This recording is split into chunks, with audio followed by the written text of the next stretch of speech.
요즘에 저는 청주의 용화사라고 하는 절에 매주 강의를 갑니다. 그런데 이번 주에는 이제 용화사에서 처음 불교에 입문하신 분들 수계법회가 있다 그래요. 그래서 지난 2주 동안은 계율에 대한 공부를 함께 했어요. 4시간 동안.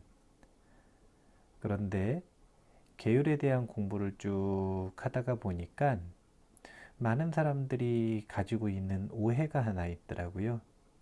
그게 뭐냐면 계율을 속박으로 받아들인다. 이 점입니다. 계율은 부처님께서 불자들을 말 잘 들으라고 또는 무섭게 해서 이 두려움을 느끼게 하려고 깝깝하게 하려고 혼란스럽게 하려고 속박을 하는 것일까요? 아니면 자유를 선물하는 것일까요? 많은 사람들이 계율이 어떤 의미이고 어떤 효능이 있는지에 대한 진정한 의미를 잘 모르시는 것 같아서 제가 좀 설명을 해드리면 좋겠다라는 생각을 했어요. 그게 뭐냐면 계율에는 다른 의미의 이 별칭이 있는데 그게 뭐냐면 별해탈계라는 이름입니다. 해탈은 해탈인데 어떤 해탈이냐면 별해탈인 거죠. 해탈이라고 하는 것은 무엇이냐면요. 우리가 자유롭게 말하고 자유롭게 행동하고 자유롭게 생각하고 싶은데 그것을 막고 족쇄로서 작용을 하는 여러 가지 작용들이 있어요. 그게 바로 번뇌인데 그 모든 번뇌로부터 풀어 헤치고 자유로워지는 것. 이것을 해탈이라고 합니다. 그런데 그것이 윤회를 벗어나는 모든 번뇌를 푸는 총해탈이라면 이에 상대되는 개념으로 별해탈이라고 하는 게 있는 거예요. 그것이 무엇이냐면 도둑질을 하지 않겠다라고 하는 계율이 완전히 몸에 익으면은요, 우리는 도둑질을 했을 때 겪어야 되는 모든 고통으로부터 해탈해지는 겁니다.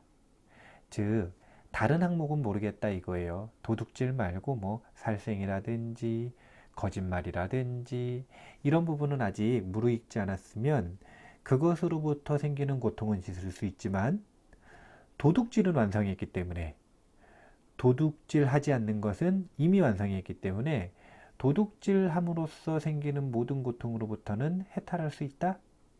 이것이에요.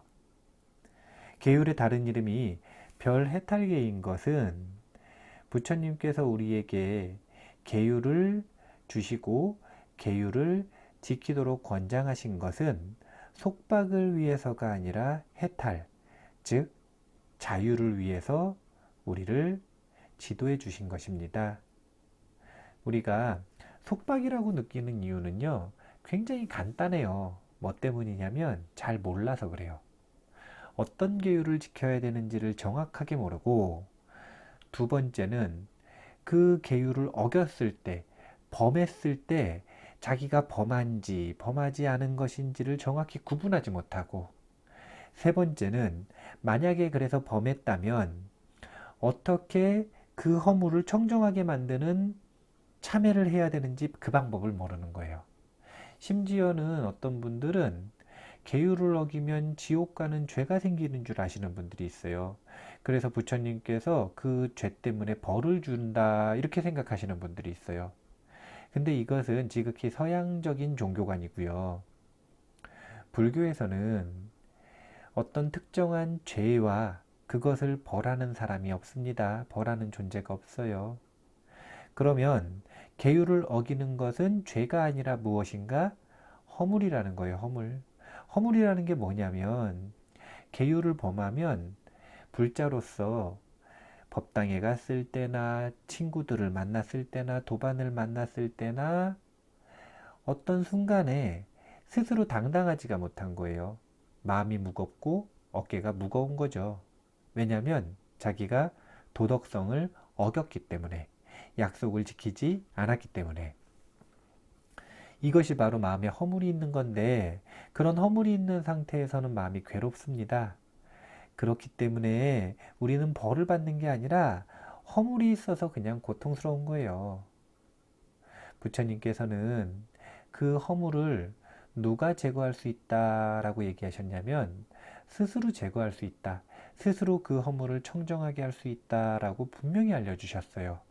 부처님께서는 세상에 두 종류의 지혜로운 사람이 있다, 이렇게 얘기하세요. 첫 번째 종류의 사람은 악업, 계율을 범하는 것을 단 하나도 하지 않는 사람, 아예 범하지 않는 사람, 아예 악업을 짓지 않는 사람이 최고로 지혜로운 사람이다라고 이야기를 하십니다. 그런데 세상에 그런 사람은 흔치 않아요. 정말 극소수예요. 그럼 대다수의 사람은 분명히 악업을 짓고 계율을 범하게 될 텐데, 그때 어떻게 해야 되느냐 이거예요. 두 번째로 지혜로운 사람은 계율을 범했을 때, 악업을 지었을 때 빨리 그 악업을 드러내요. 그 악업으로부터 생긴 허물을 청정하게 참회하는 사람이 두 번째로 지혜로운 사람이다 라고 이야기를 하셨습니다. 그래서 계율을 배운다라고 하는 거는요, 잘 배워야 돼요. 뭘 잘 배워야 되냐면, 뭘 지켜야 되는지를 아는 것은 물론이고, 자기가 특정 상황에서 한 행위가 계율을 범한 건지 범하지 않은 건지를 분명하게 구분할 수 있어야 돼요. 이걸 구분을 못하면 괜히 쓸데없이 자기를 죄책감으로, 수치심으로 몰아가게끔 되어 있습니다. 계율을 범한 게 아닌데도 스스로 계율을 범했다고 죄책감을 만드는 거죠.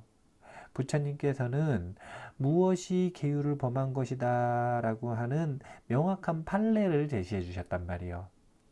그래서 그런 판례들을 잘 알고 있는 스님들께 의지해서 자기가 마음에 찝찝한 게 있으면 계율을 범한 건지 범하지 않은 건지 이것을 그때그때 인터뷰하고 잘 배울 필요가 있습니다. 그래서 만약에 자기가 계율을 범했다, 악업을 만들었다, 그렇다면 그때 가서 어떻게 하는 거냐면, 참회를 통해, 올바른 방법의 참회를 통해 마음을 청정하게 만드는 겁니다. 불교는요, 부처님은요, 계율을 지키지 못하면 죄책감을 가져라, 속박의 의미다, 이렇게 해서 계율을 주신 게 아니라, 계율을 잘 지킬 때 각각의 항목으로부터 해탈할 수 있는 자유의 길을 주신 거고요. 만약에 그것을 범하더라도 그 범한 것을 청정하게 만드는 참회법을 통해서 다시 또 박차를 가하고 자유의 길로, 열반의 길로 나아가도록 방법을 자비롭게 알려주신 거예요. 걱정 안 하셔도 돼요. 계율을 만약에 어겼다고 해도 부처님 벌 안 주세요. 부처님은 비난하는 자가 절대 아닙니다.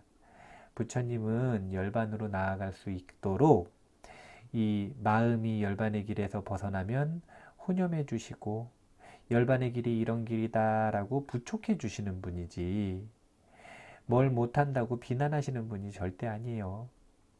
벌 주시는 분은 더더욱 아닙니다. 불자들이 안심하셨으면 좋겠어요. 계율이라고 하는 아주 뛰어난 해탈의 방편을 속박이라고 느끼지 마시고 잘 배우셔서 자신의 삶에 이 도덕적인 해탈의 습관들, 아주 모범적이고 위에 맞는 이런 불자의 행동 양식을 꼭 잘 익히셨으면 좋겠습니다. 여기서 중요한 포인트는 어겼을 때 참회하면 청정해진다라는 거예요. 그것이 우리가 첫 번째로 지혜롭지 못하다면 두 번째로 지혜로운 사람이 되기 위해, 둘째로 지혜로운 사람이 되기 위해 추구해야 되는 길이에요. 그렇게 끊임없이 계율을 어겼다가 참회해서 청정해졌다가, 어겼다가 참회해서 청정해지는 이런 반복을 통해서 우리의 삶은 점점 해탈의 길에 정렬되어 간다라는 걸 꼭 기억을 하시고요. 자신의 삶을 열반의 방향성으로 정렬시키는 노력을 이어나가시기를 바랍니다. 오늘 이만 마치겠습니다. 감사합니다.